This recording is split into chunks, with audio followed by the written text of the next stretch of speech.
बाद में दिखाएंगे केंद्रीय मंत्री अश्विनी वैष्णव प्रेस कॉन्फ्रेंस कर रहे हैं, सुनिए।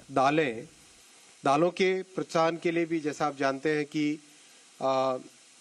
हमारी सरकार की प्राथमिकता है कि दाल में और ऑयल में, एडिबल ऑयल में, इन दोनों में आत्मनिर्भर बनने के लिए पूरे प्रयास करने हैं और उसके लिए कई तरह के नए नए इनिशिएटिव्स लिए गए हैं।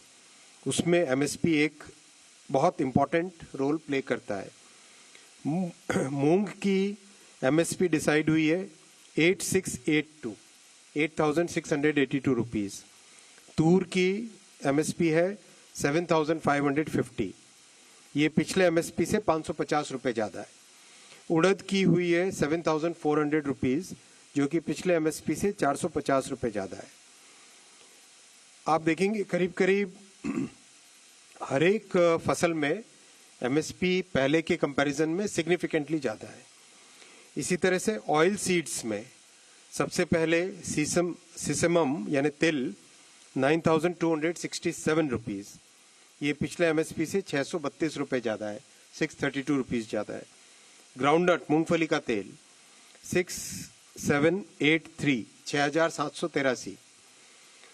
राम तिल एक छोटी कमोडिटी है लेकिन बहुत इंपॉर्टेंट कमोडिटी है। बहुत सारे ट्राइबल एरियाज में इसका अच्छी ग्रोथ होती है। नाइजर सीड कहते हैं इंग्लिश में, हिंदी में राम तिल 8,717 ये भी 983 रुपीज़ इंक्रीज किया गया है। Sunflower 7,280, soybean 4,892 rupees.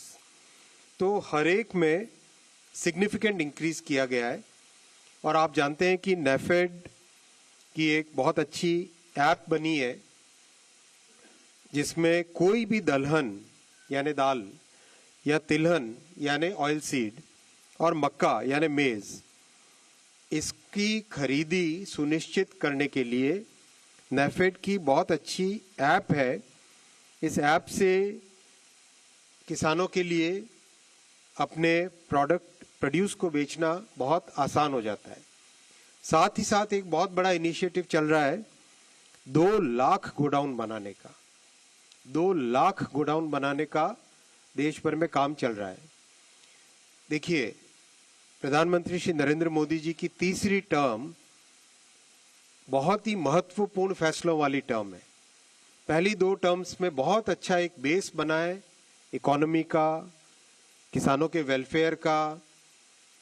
अब उसके आधार पर, उस बेस पर एक बहुत अच्छी ग्रोथ, बहुत अच्छी जंप ली जा सकती है क्योंकि बेस बहुत मजबूत बना है। ये कंटिन्यूटी विद चेंज का पॉलिसी है। कंटिन्यूटी विद चेंज, कंटिन्यूटी है किसानों पे फोकस, कंटिन्यूटी है कि किसानों के हर इनपुट पे ध्यान देना। जैसा आप जानते हैं दुनिया भर में फर्टिलाइजर की कॉस्ट 3,000 रुपये पर बैग के हिसाब से हो गई थी, लेकिन मोदी जी ने throughout the disruption caused by covid and the Russia Ukraine conflict, despite all that, fertiliser की प्राइस को भारत में कम रखा। ये बहुत बड़ी उपलब्धि है और देश भर में, दुनिया भर में इस चीज़ पे आश्चर्य करते हैं कि जहां दुनिया में 3-3 हज़ार रुपये कॉस्ट चली गई थी, 300 पे रखा गया भारत में। और हमारे किसान भाई भी इसको मानते हैं, हमारे राजनीतिक क्षेत्र में सभी कार्यकर्ता भी इसको समझते हैं। तो एक तरीके से जो खेती से रिलेटेड पूरा जो फ्रेम है, इसमें हर एक पॉइंट पे, बीज से बाजार तक, हर एक पॉइंट पे एम्फेसिस दिया गया है। हर एक पॉइंट पे वैल्यू एडिशन का ध्यान रखा गया है। तो ये जो 2 लाख गोडाउन का अभियान जो चल रहा है, इससे किसानों को अपने प्रोडक्ट को सफिशिएंट टाइम तक, जब तक वो चाहे तब तक उसको स्टोर कर सके। और ये सारा का सारा कोऑपरेटिव सेक्टर में बन रहा है, कंप्लीटली कोऑपरेटिव सेक्टर में बन रहा है।